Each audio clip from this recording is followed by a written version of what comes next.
Okay. All right, I guess I should assume the position, and we should... Assume form? Assume form, all right. All right, guys, thank you for everyone tuning in stream, everyone that's been listening for the past 99 episodes, watching, supporting, and so forth. We are at episode 100, Buns. We reached triple digits, and it's a great feeling, man. It's awesome. Couldn't have done it with any other guy. Indeed. Likewise. And I think since we're at episode 100 and some gigantic things have happened recently in Twinking, we should probably touch on it. And that is the fact that I know we'd been talking about, I don't know what, for the past month or so, that there's a real chance Blizzard is not only going to acknowledge that the Twink Cup exists, they've already done that through Twitter and through World of Warcraft. Like, just, by lore commenting on it and extending the cap indefinitely. Oh, and then the extension of that to actually making a write-up post for the Twink Cup being a big event coming up at the end of July. So that was really a follow-through there.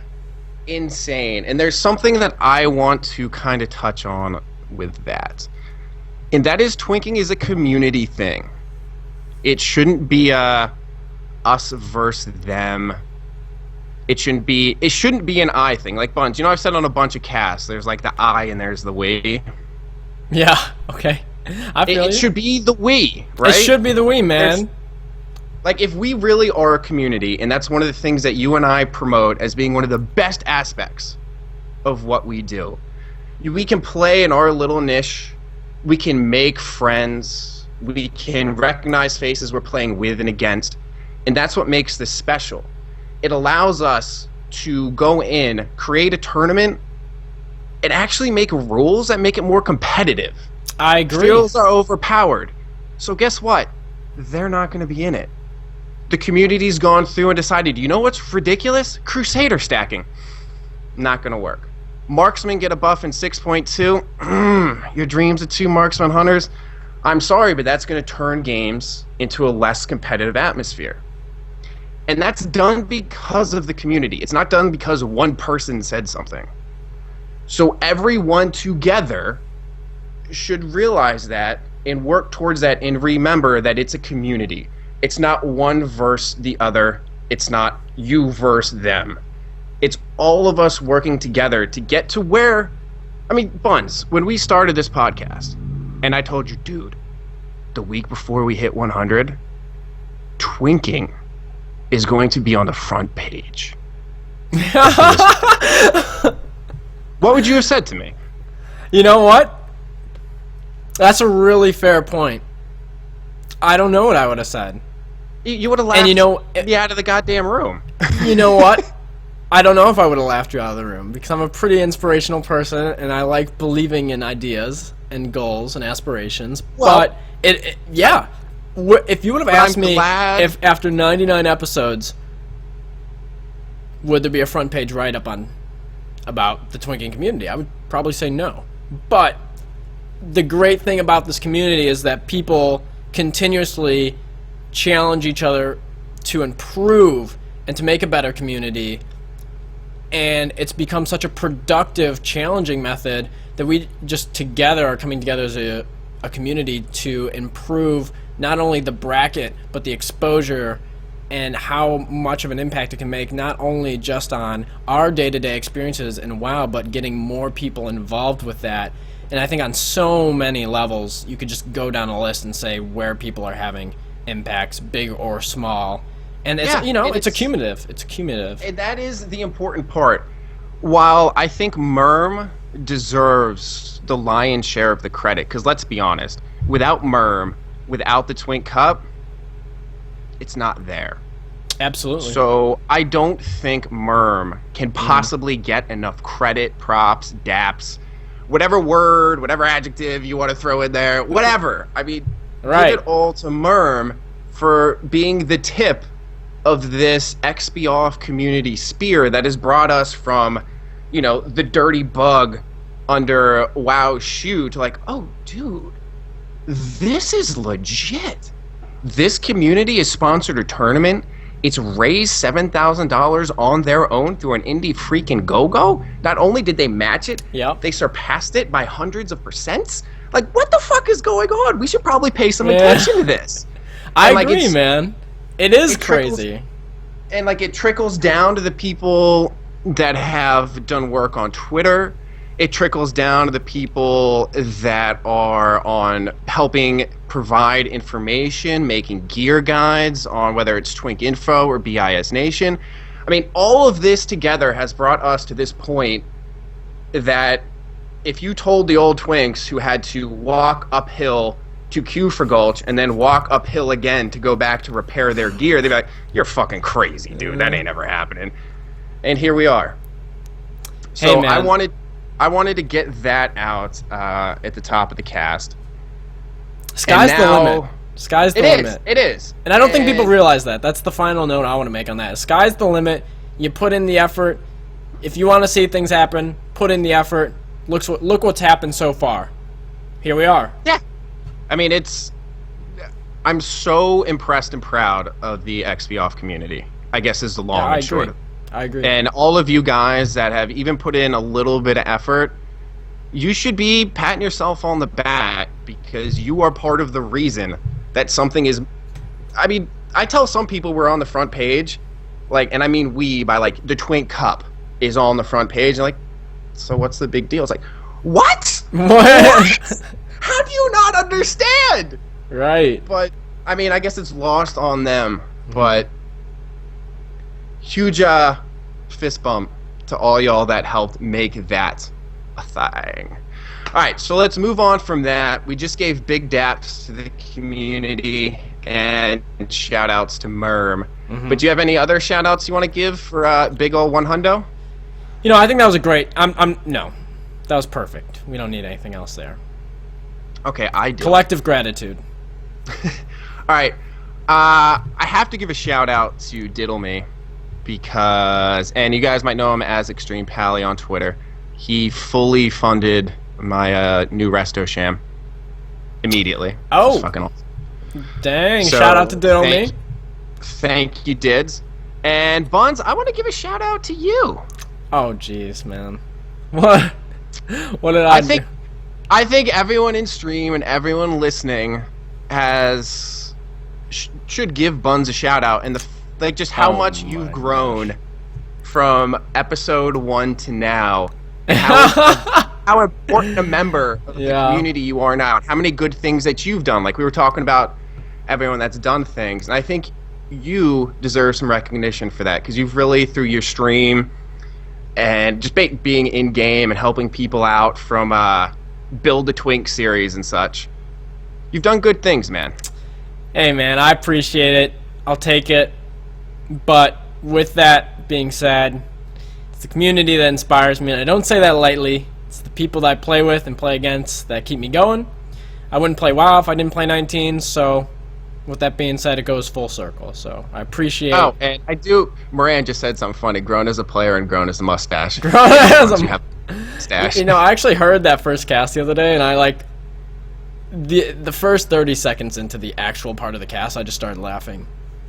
Because it's so... Isn't it the original plan for the first cast was, hey, we're going to have like an ESPN show where we literally have 15 minutes of just straight Warsong Pug highlights for you guys. And then it didn't even hit 15 minutes. It went 19 or something like that. And we're like, oh, well, 45 minutes later, this show is ironic.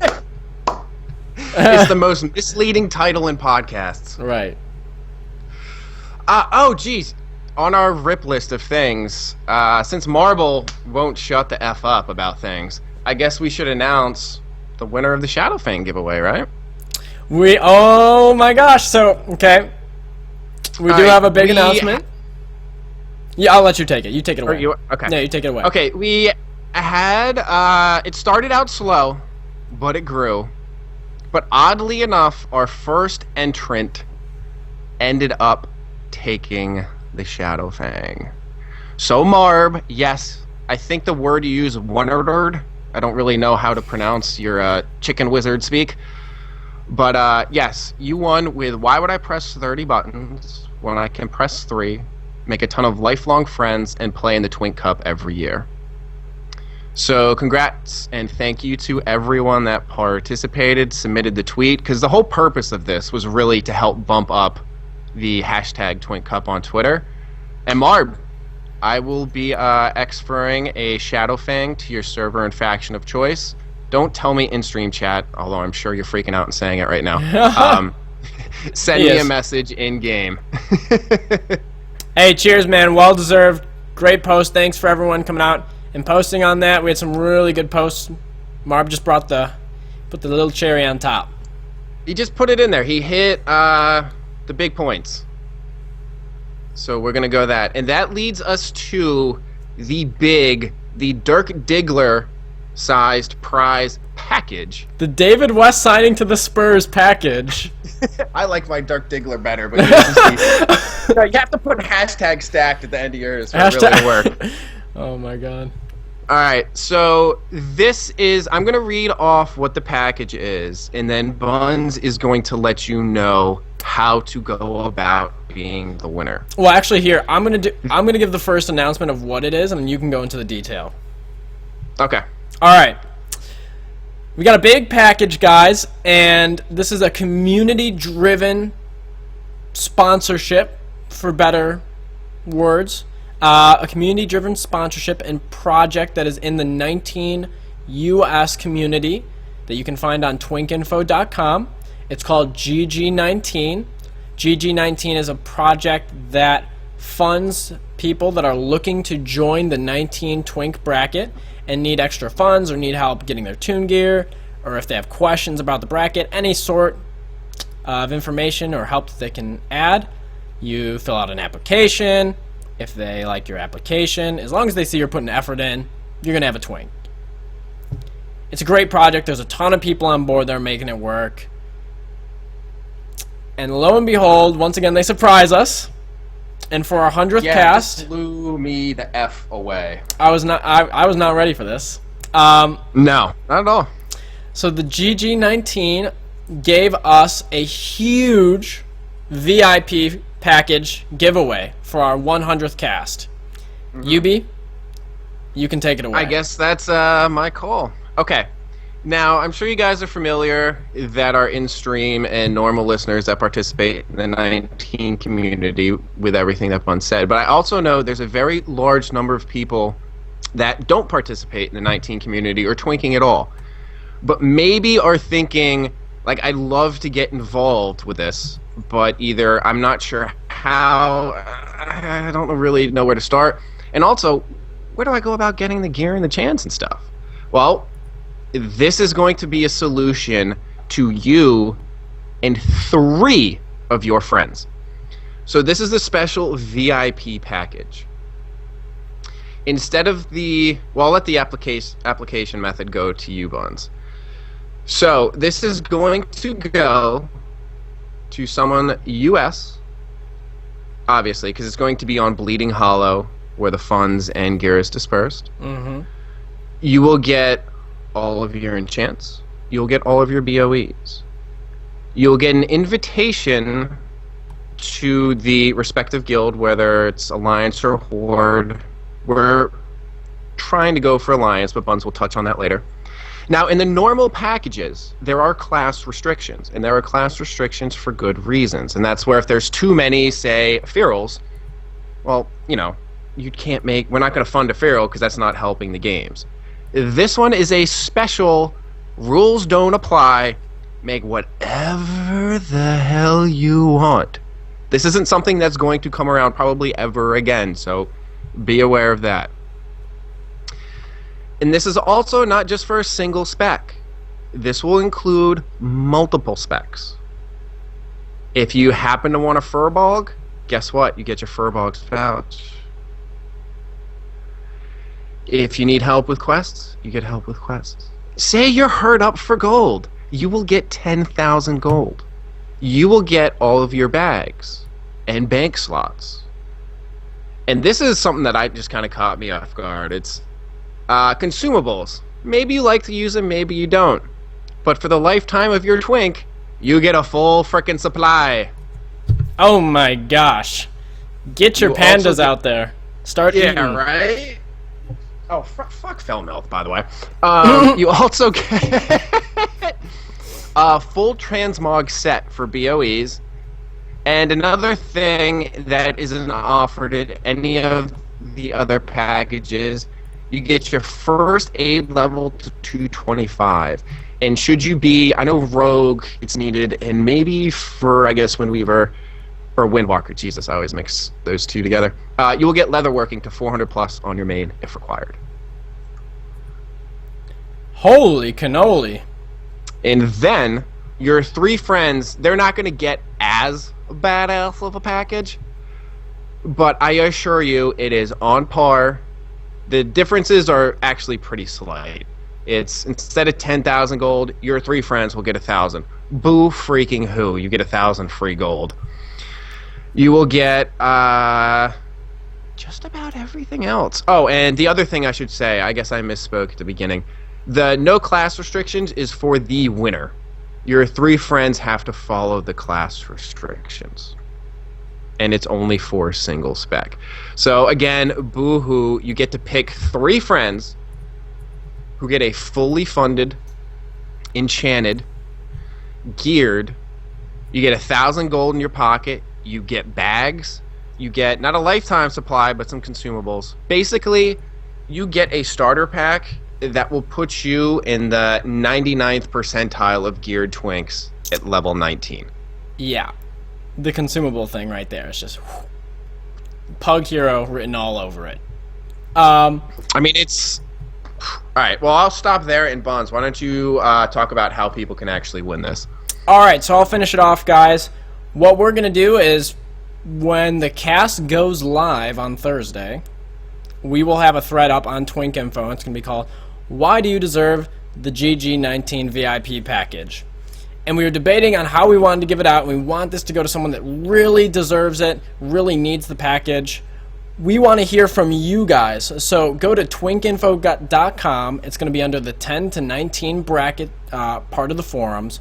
We'll have the thread up there. It'll be easy for everyone to find. It's going to be, why do you deserve the 19 GG VIP package? And we want to hear back from you guys. We want to hear, we want to hear genuine, detailed responses of why you deserve the package. We want it to go to someone that's going to benefit from it. And that's the premise of our giveaway. What can I say? It's an awesome giveaway, a huge package for the individual that gets it, and they can bring their friends along. What else do you want in Twinking? What else do you want in World of Warcraft? That makes it so much better, too. It's not like, oh, you applied, you just get it for yourself. You can bring your friends in, too. Your friends are thinking about it, like you've been talking to them about it, and they're like, yeah, sounds cool.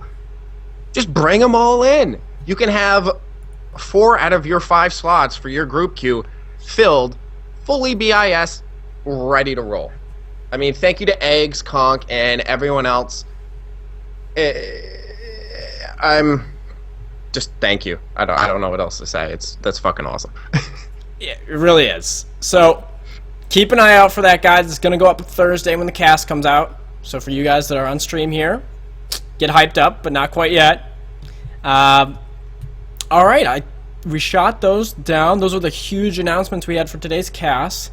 I'm sure we missed at least one, but we'll I have catch one it more over the shout course out, of just things. anti-shout out to anti-shout out to Fellmouth Frenzy because of Yubi. Yeah, man, come on, it's bursty enough. You really need to add that into the mix. Jeez.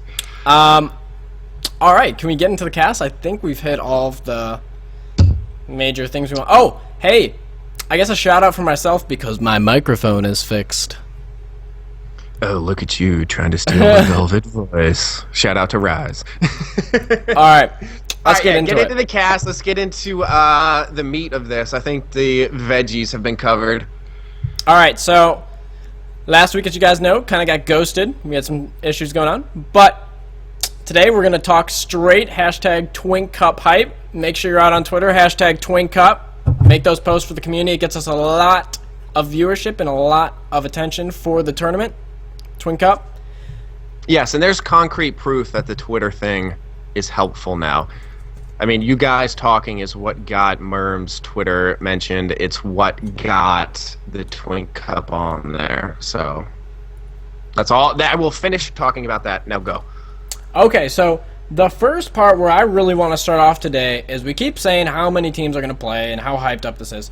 Let me just give you an idea right now. So we've got 6 teams already signed up, I believe. We got Skill Ratio, Party's Over, Team Sapcap, Maiden Stormstrike, Waka Flocka, and Harvest.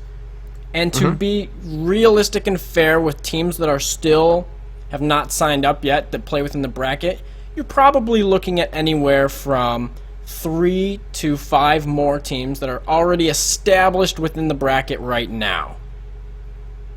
So the hype for this tournament, and to put that in consideration, that's looking like 100 people getting involved in this tournament, actually playing and participating in this tournament. And that blows my mind from a community twinking standpoint. And it's just awesome that we have so many people out here really getting involved in the tournament. So many people stepping up, making teams, going out of their comfort zone, meeting new people. We have representation from EU, US, Endgame, the Twink community itself.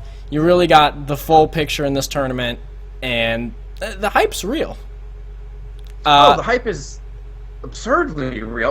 I was watching the stream where you and I'm sorry, what was your buddy's name? I feel like I that was remember. Blueprint. I asked you about it before. Blueprint. And Blueprint were doing the commentating, and for you guys that have not checked out any of the skirmish games that have commentary, I highly suggest you do. If you think like, oh geez, we're just gonna watch another like arena video or another BG video, the streams, I mean, I guess we're watching the same thing over and over again. It's completely different. I mean, you're actually getting people that know what they're doing break down what's going on. Like, even for me, I'd like to think I have a pretty good understanding of what happens in a Warsong Gulch. But I'm not fully in tune with the 19 meta because I've only been playing it for 2 weeks at this point. But I know enough, like from when you and we talk every week about it and such, that I can pick up most of what's going on. But like hearing your analysis and Blueprint's analysis coming in there, it added a whole new level to it. And I was actually sitting there watching, I was like, yeah, all right. And there was a weird side effect to it. I kind of started rooting for certain people. Like, that's good though. About like this person did that, this person did this. It almost humanized the people participating in it. And it added this whole new layer that didn't initially exist, where like if you're just watching and you're listening to the Skype communication, like yes, if someone rages, it's super funny to hear them freak the fuck out. But what makes it even better is when you're watching and you have people either reaffirming what you thought was going on or educating you as to what is going on. And not only what is going on, but to why that happened. Oh, exactly. And from a commentator and spectator point of view, it's really fun if you're on top of the ball and you know what's going on in the meta, because if you're someone that really pays attention, knows what's going on, you can almost look for things and you can predict what's going to happen, and you can adjust like, hey, let's watch the Hunter play going on. Is the Hunter Rogue going to break off on defense here? And you saying that, hey, someone could be tuning into the stream the first time like, whoa, a Hunter Rogue breaking off on defense. What the heck? This is crazy. But they're fighting in mid. But there's Hunter Rogue on D. What's going on? Why are they doing that? And then they cut to the Druid like, oh, the Druid's stealthing up. Oh, okay. So they're playing that little O&D kind of meta game going on there while there's a mid clash going on, or people splitting off to meet flag carriers, or people just explaining why is this team positioned here, what might they be doing, is it a panic, is it coordinated, just advice like that, and on the fly talk and communication just really helps from a viewership standpoint. And to further drive that point home, one of the things I found most interesting was there was a situation where it seemed like skill ratio had the advantage. And I can't remember precisely what the circumstances were. But it looked like they had the advantage. But you and Blueprint were like, I think you even said, like, I know right now you guys are watching, it looks like they have the advantage. And they're pushing up. But actually, given the way the FC is situated and the way their team is situated, they kind of have SR cut off. So this is actually working I think there might have been like a Hunter Rogue from the backside interacting. I think that might have been. There was at one point in one of the games where there was a Hunter Rogue that were on the backside of skill ratio, and it put skill ratio in an awkward spot because they still had to deal with that Hunter Rogue that was behind. I think it was something on the lines of that. Vice versa, it happens both ways too. Like something you can really watch for. Cool. Oh, I'm sorry. You go. All right, I was gonna say it was really cool as well to see how skill ratio dealt with that and then overcame it and somehow turned it to their advantage. And those are all things that you guys kind of highlighted and pointed out where, yes, you can kind of see and you kind of know what's going on, but it's a lot different when someone's directing your eyes when you're not exactly sure. And it's like, focus this, focus that, look at this. This is what's going on. This is why. Like, I don't know. It's great. And it brought me where, like, I'd watch the games and I'd find them entertaining to now it's like, well, shit, if there's commentary going on, I'm going to turn off the TV, I'm going to kick back, and I'm going to watch this. Well, and that's huge. It's awesome, man. I mean, that's awesome, and I think it has the potential to become something like that. I enjoy just commentating the games. I know there's a ton of people that come on Saturday nights and are looking for, who's streaming the pre-mains, who's doing the commentary, who's doing the upcast for it. So, yeah, a few things with this being said, I'm going to go on a rant after this. A few shout-outs. I mean, I've said this before, but big shout-out to Blizzard for implementing the spectator feature in World of Warcraft, because this was a recognition that they could make improvements and make it more marketable for a streaming audience, realizing, hey, we could put in a spectator point of view, these guys could come in, we could have people streaming these games with that premise in mind, or watching the games, similar to, I mean, not exactly, but other formats like League or something like that, where you have that overhead view. And then to go with that, also a shout out to Arena Live Spectator add-on, the guy for making that add-on, because it is marvelous. Yes, there's every now and then there's a few flaws. He does a great job, though, at cleaning it up whenever something comes up. It's a great add-on to go with the Spectator, and it makes it just, it's remarkable what you can do now with streaming with that add-on, jumping from character point of view, getting that overview. Oh, one thing I did notice, though, and I'm going to bring this up, actually, is since 6.2 is hit, and I believe this is on Blizzard's end, is you can't fly anymore as a spectator, which is weird. And I'm not sure if that was intended or not, but you can't fly anymore, so I want to bring that up. I'm going to say in a weird way, because I've looked at, like, the flyby, like you're on a football field and you have that camera just zipping across the field. I'm sure there's situations where that might be better. But at least for me personally, I liked it focused on that character. Oh, I kind of gave you their point of view. And again, it added a lot to add some depth to that player, where it's not just that femtar that's running around throwing barrels or something. Like, yeah. No, I agree with you. It's a little awkward in situations when someone dies on the add-on and you're camped out in one of the bases and you have to switch targets real quick. So because you go from, normally I would just go post the camera up in midfield in a situation where most likely it's easiest to move my point of view if someone dies. But now it's little issue, but if someone dies and I'm still watching on them, it takes you out of that point of view and it takes you back to where you were on the map, which is most likely in the Horde or Alliance base. Anyways, for the most part, the add-on and the feature by Blizzard End and Arena Live Spectator rather, is just a great add-on to allow all of these games to happen and streamed and spectated, because otherwise it wouldn't be happening at this level or quality that it is. So thanks to those guys. I didn't even mean to go on a rant there, so here comes my rant. My rant is sure. Oh, that was a tangent. That was a tangent rant. That was not supposed to be a rant. Okay, here's my rant. Going back to what you were saying. Tangent rant. All right, go ahead. Let's hear the main rant. So you were talking about the games between skill ratio, and I believe it was main Stormstrike the other day.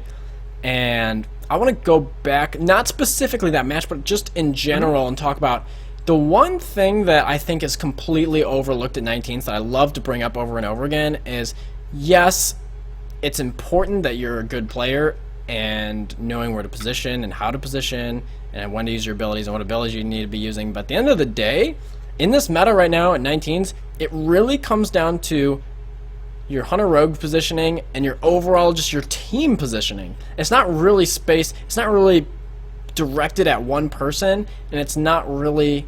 Yes, it's ability driven. You have to use abilities, but hey, it's 19s. You have so many abilities, and it's figuring out how they all work together to have success.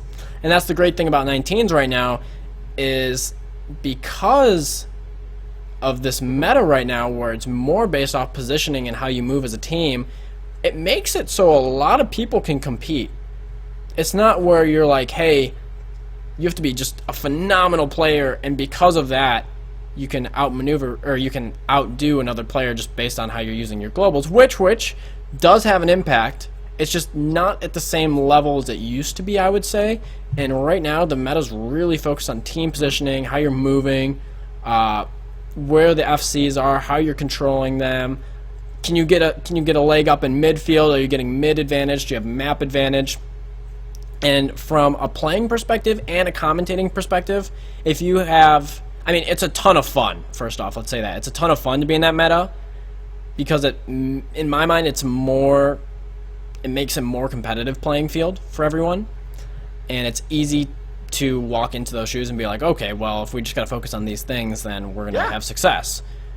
Which on one side, it kind of sucks for like the top-end teams where they're sitting there and like, yeah, well, it really doesn't take a ton to have success, but the point is that it's favoring continuity right now, and the teams that are practicing are having more benefits because they have the experience under their belt. And going back to that specific matchup between skill ratio and main Stormstrike, well, both teams did great. I mean, the series was quite interesting, and I was a little bit surprised by how the outcome was. I mean, skill ratio still swept 3-0, didn't get capped on, but it was 2-0 every time. But you could tell that skill ratio was definitely the more experienced and had more continuity as a team, because they handled situations way better than Maiden Stormstrike did. And not to say that the games weren't competitive and fun to watch, because they were a blast. I had a fun time commentating, and a lot of people in the games, I think on both sides, thought that they were relatively... Just to interrupt real quick. Sure.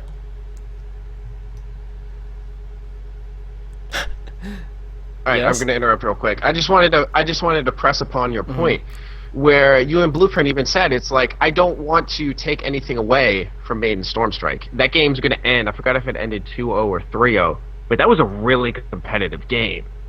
And like it brought back to the experience that skill ratio has in adapting to situations. Absolutely. And it seemed like that was the difference. It really was, and it was clear. So much of that continuity and time playing together that really...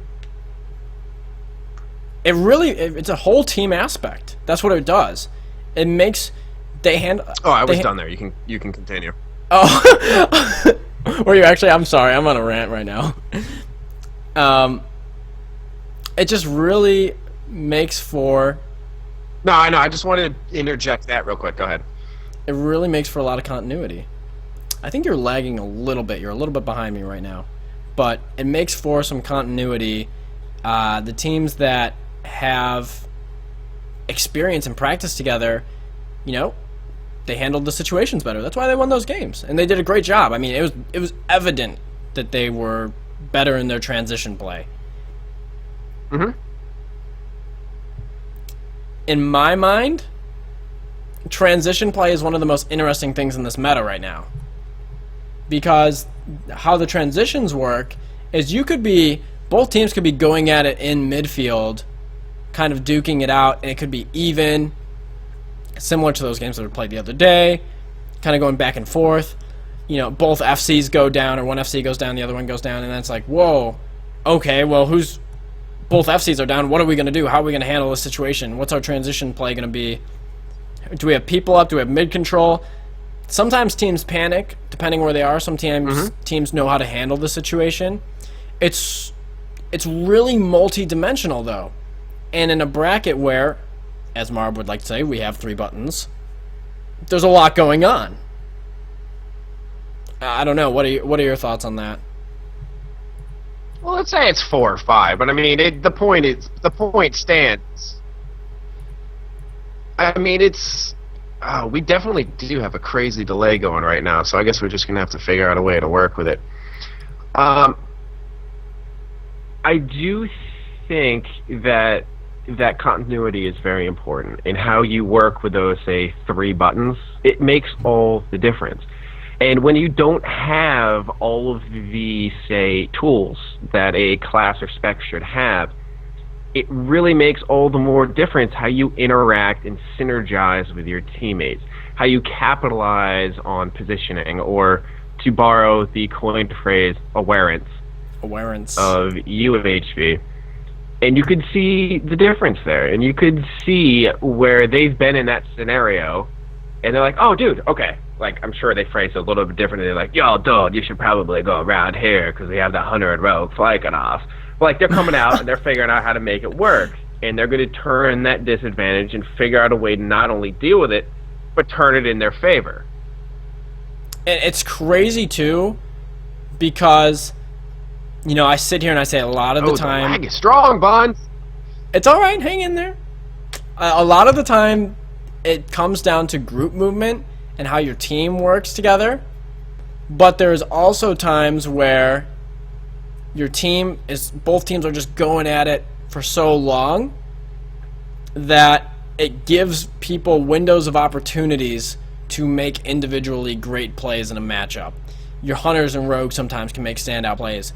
Maybe your warrior just picks someone really quickly and it gets momentum in midfield. Maybe your FC outplays a defense and gets a little extra time on the clock helping his team run.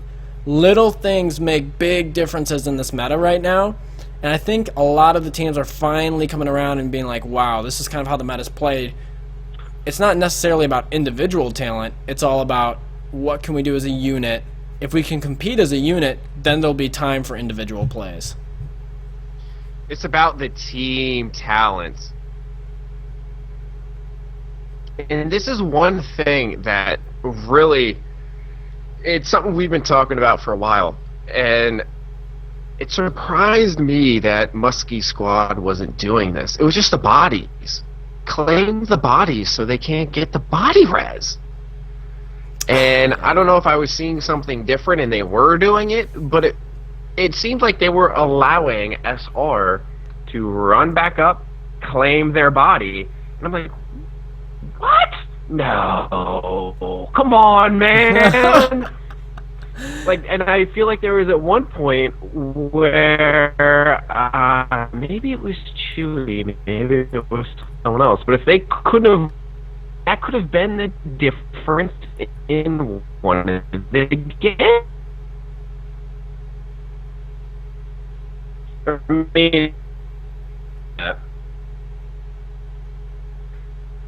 Holy cannoli. UB is on another planet right now. But I agree. There was definitely some situations in those games where, and I think that goes back to the whole confidence in your unit and, you know, poise, I think is really the right word. Where your poise stands as a unit. Because in the heat of the moment, are the teams, you know, you see the veteran teams really come out and continue making great plays, even if they're small things, taking bodies. And like you said, there was definitely a few times where in the game there, in some of those games last night, you could see like that Dark Chewy got a body res, and it helped him get, you know, 20 seconds on the clock for him to cross the field. Help him get an earlier pick on the flag. So just little things like that end up being big, and they accumulate. It's all accumulative. So you can a team could like snowball in midfield in the fact, snowballing in midfield means that one team's getting an advantage in midfield, they're landing kills and they're pushing up, and because of the 25 individual second reses, they're falling behind significantly in midfield, and that team that's winning midfield can pretty much just override how that other team stands. The issue is, though, is that when the team that's on the back end of that, they have to recognize, like, hey, you know, we're in a bad spot here. What can we do to get out of this? How are we going to counter this to get out of this circumstance or situation? So, you know, whether it's your defensive play, are you stopping the FC? Can you eventually help your FC get around? And one thing that I think came into the favor of this patch 6.2 is that with the GY fences up again, that made a huge deal, in my opinion, for teams regrouping after being split in midfield, because without those fences there, whew, that could be a quick game. But in my opinion, the fences not only help teams get regrouped after wipes in midfield, but it also helps when both flags are behind the enemy's teams and you start getting into a midfield fight where both FCs are behind both teams, because the GY fences being up just gives them extra protection, and that's something to be looked at. Well,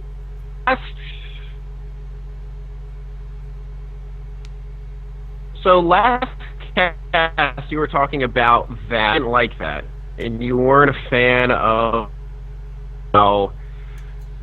flag, or I'm sorry, not with the enemy team able to regroup behind the fence. Like, and do you think that teams have kind of changed your mind? That might make. You are in like lag world USA, but have I changed my mind? I don't. On the where GY fences stand, I said this last week. I personally really don't like that the GY fences are up. I think it allows teams that played poorly to get basically a cushion for playing bad, and they can get fully grouped. If their FC's in a bad spot, he can just use it for line of sight. It's kind of like a safety cushion in my mind. Mm-hmm. I mean, yeah, we're all gonna have to deal with this now. It's part of the meta. Am I happy about it? Not really. I think it allows for the team that's really struggling to have that safety cushion, as I would just put it. I mean, what, you can just fall back on it, literally. you literally just fall back on it. There's not much to deal with there. Like, nice stuff.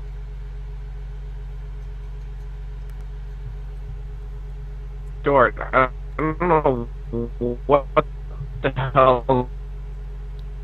Oh my god. But there. Oh my god, poor Yubi is in Africa right now. I don't know where. That sucks. Yeah, it took like. I know. I even stopped video. Oh, hey, I hear you though. A brand new problem. Oh, good. We back to normal? And we're getting there. All right, and don't you dare shake your head at me. We're starting to get there, All right. so we'll see.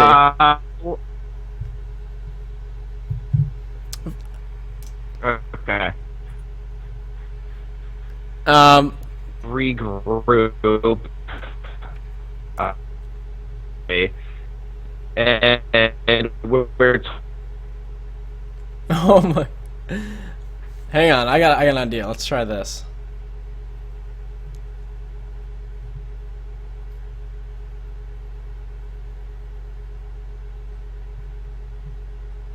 All right, where's Mr. Ubith?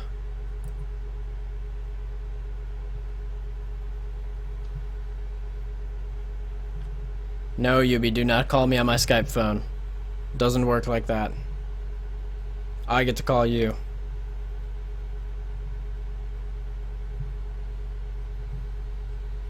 Yubi's trying to call me on my phone right now. Okay. Yubi! Don't call me on the phone, Steez. Let me call you on the computer. Okay. Hang on. I need to call you on the let me call you on the computer. Okay. Hang up. Alright, I think Yubi's alive. He sounded very much alive. Let's see. Where are you, buddy?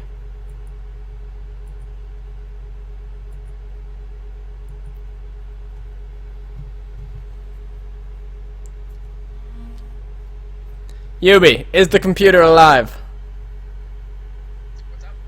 You sound good on this. Are you alive on the computer?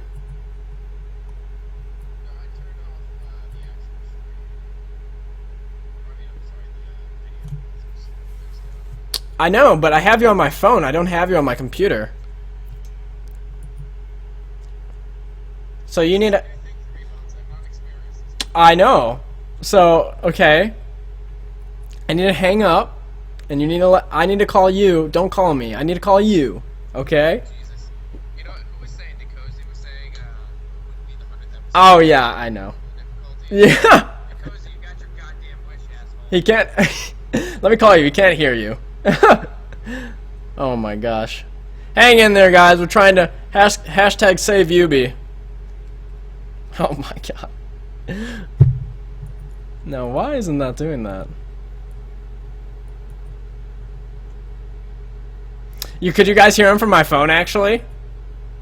Oh my gosh. What the hell? Alright, let's try this. Is it on my end? It can't be on my end. 'Cause I'm completely fine. What the hell? Oh yeah, did you hear that, Nick? He was like, oh, well, Nicozy was right and all. 100th episode, has to be something special coming.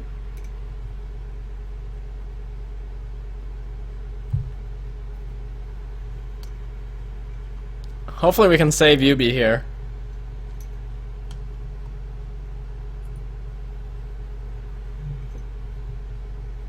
I don't want him to, if he calls me though, that's not good.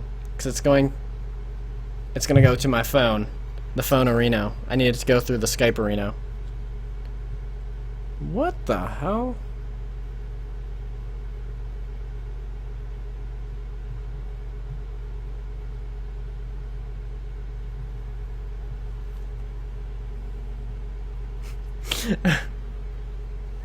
Hello? Hang on. Jesus, sweet titty motherfucking Christ. I'm just putting you on speaker for now. Alright.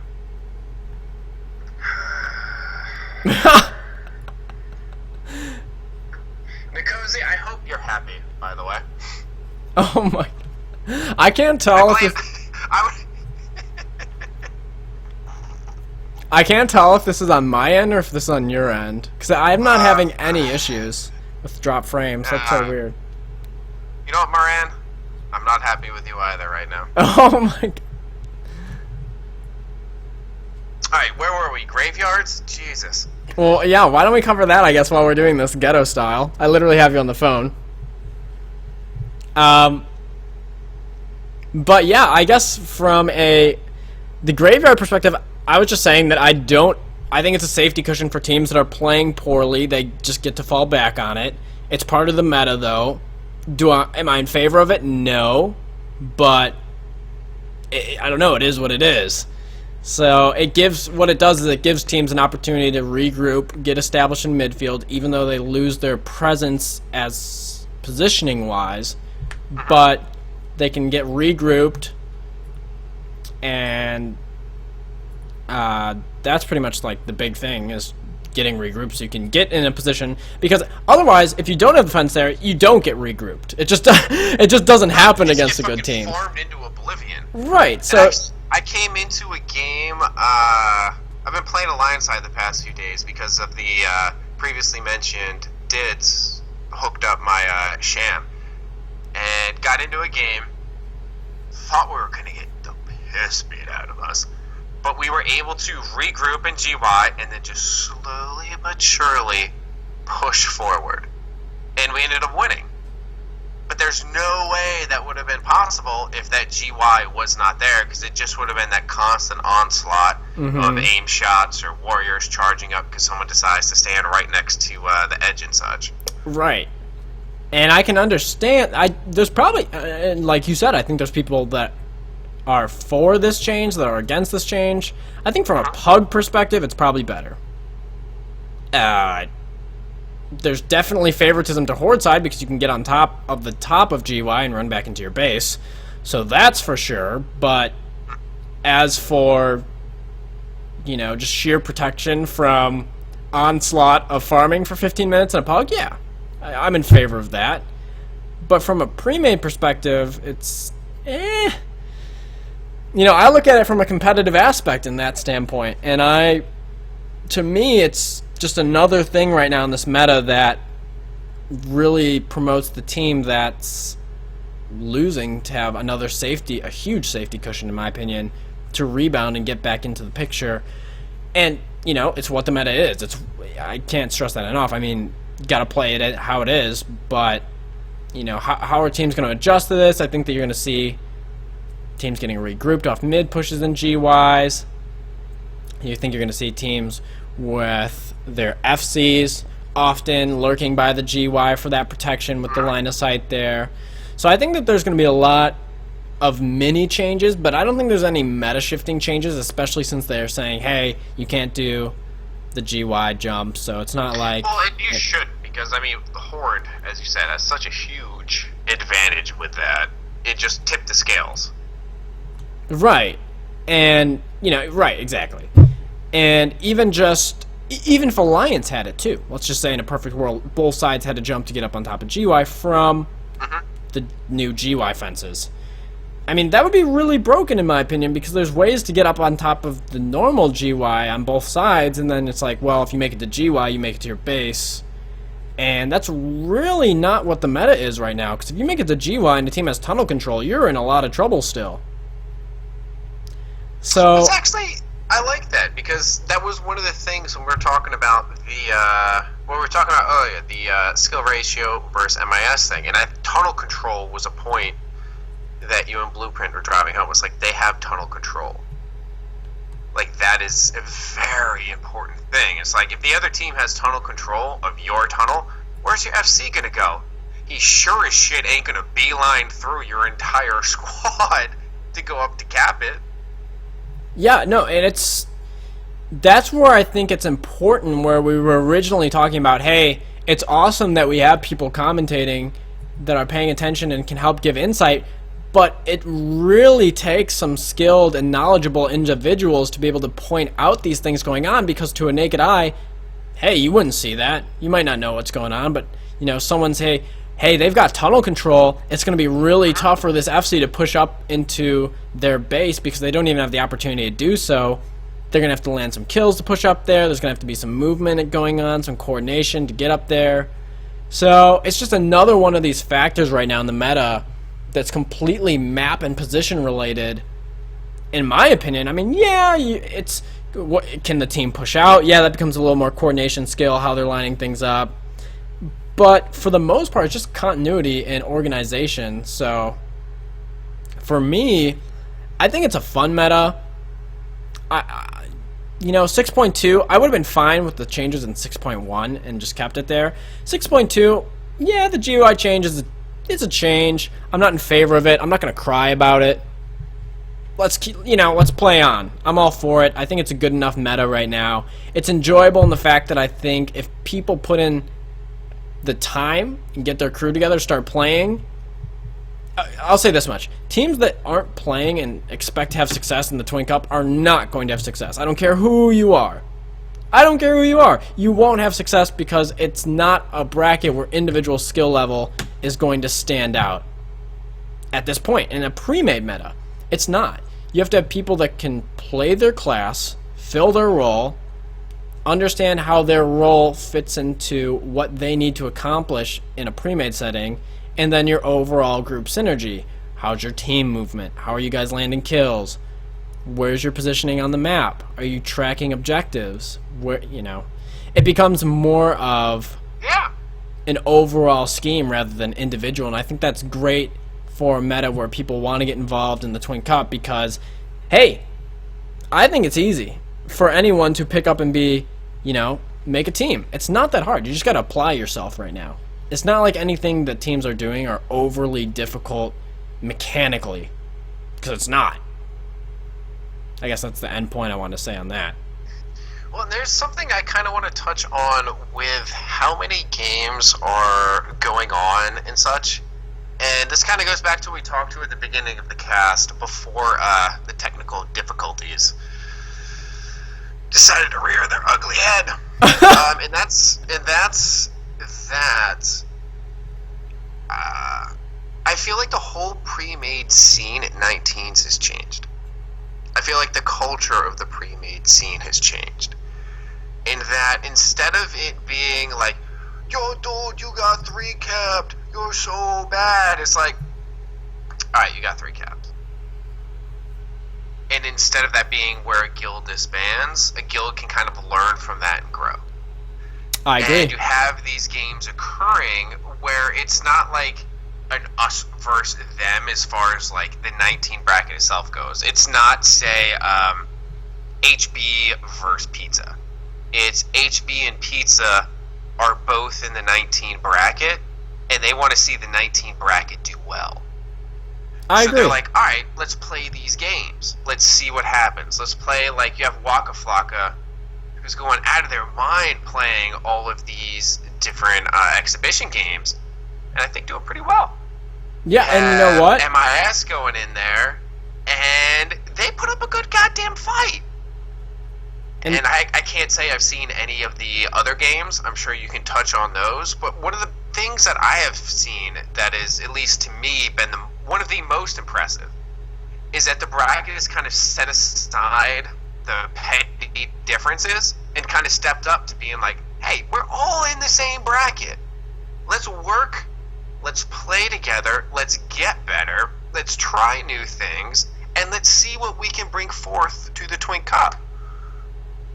I agree, and I think that's something to be mentioned, is that there's steps that have already been made and continue to climb up the ladder of having continuity as a community and just respecting other people's guilds. Whether or not you like the people is whatever, but at least respecting what teams are trying to accomplish, because going back to it, it's like one of the biggest things right now is I think it's so important that the games are streamed, because it helps not only the community, it helps the teams be like, hey, well, we just got clobbered that game, or we did great that game. Like, why did we have that success? Can we go back and watch this omniscient point of view, see why we were having that success as another point of view? It helps teams improve, makes the bracket more exposed, makes the bracket better, makes the bracket more appealing.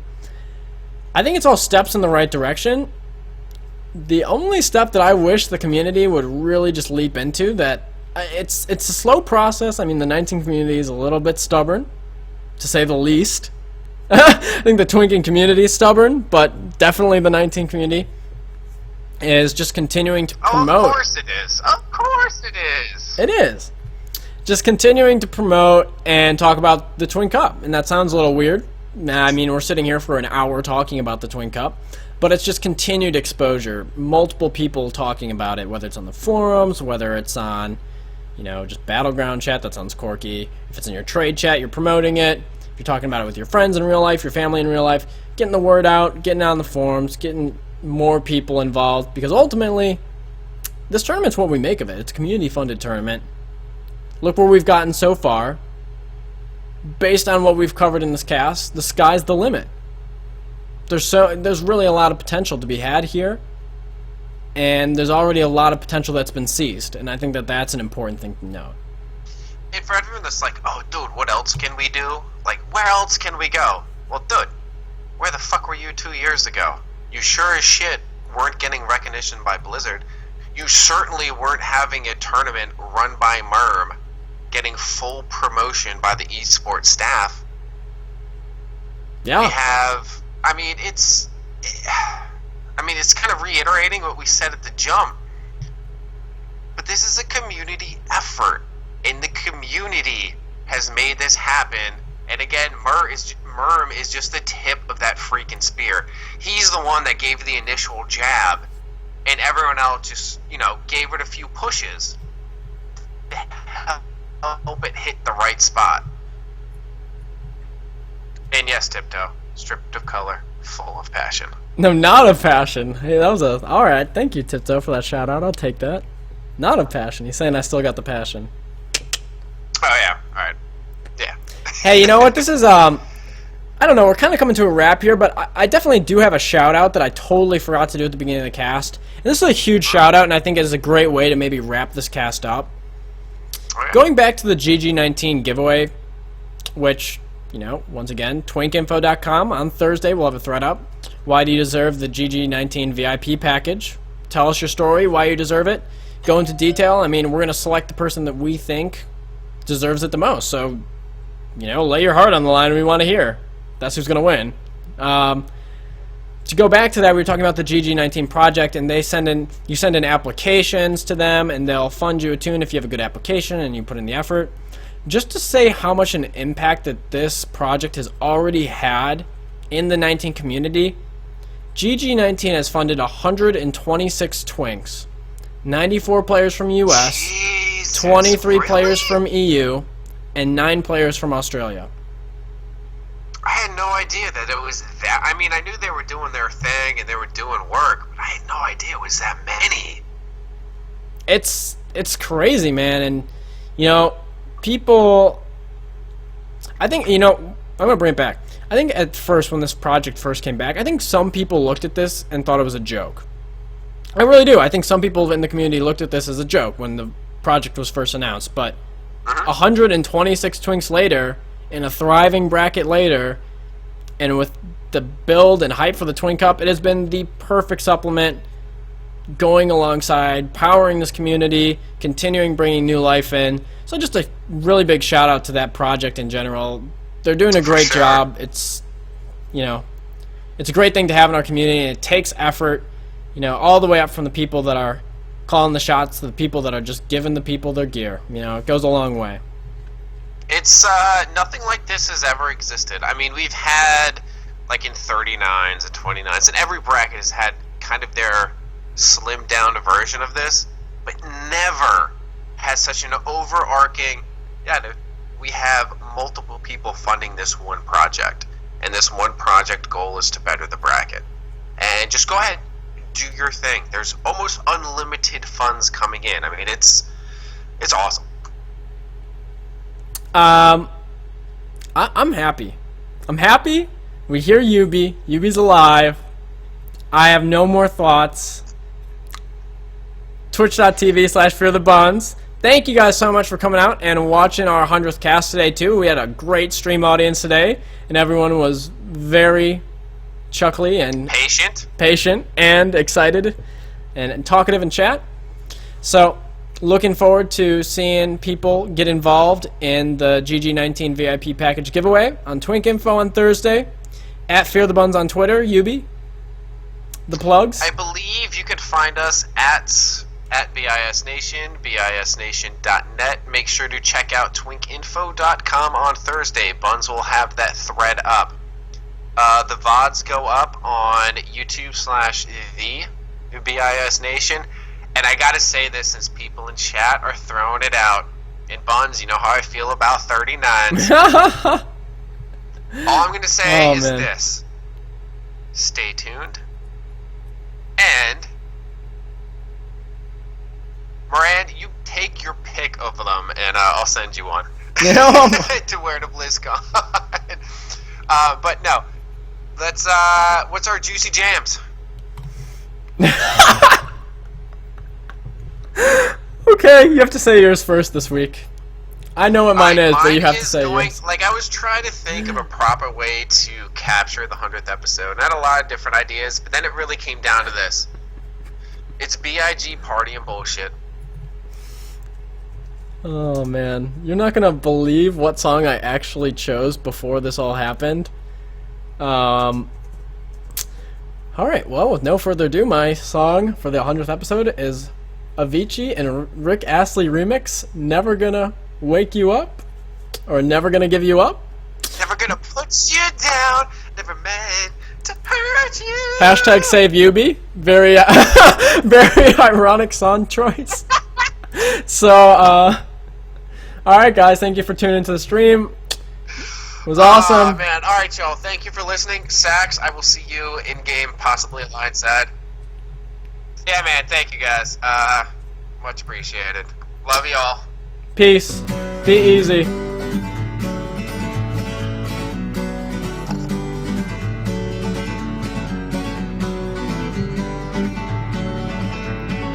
Once upon a time, not so long ago, we're no strangers to love.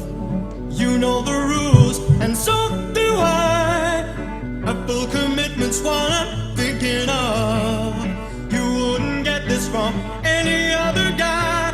I just wanna tell you how I'm feeling. Gotta make you understand. I just wanna tell you how I'm feeling. Gotta make you understand. Never gonna give you up, never gonna let you down, never gonna run around and desert you, never gonna make you cry, never gonna say goodbye, never gonna tell a lie and hurt you, never gonna give you up, never gonna let you down, never gonna run around and desert you, never gonna make you cry, never gonna say goodbye, never gonna tell a lie and hurt you.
We've known each other for so long. Your heart's been aching, but you're too shy to say it. Inside, we both know what's been going on. We know the game and we're gonna play it. I just wanna tell you how I'm feeling. Gotta make you understand. I just wanna tell you how I'm feeling. Gotta make you understand. Never gonna give you up, never gonna let you down, never gonna run around and desert you, never gonna make you cry, never gonna say goodbye, never gonna tell a lie and hurt you, never gonna give you up.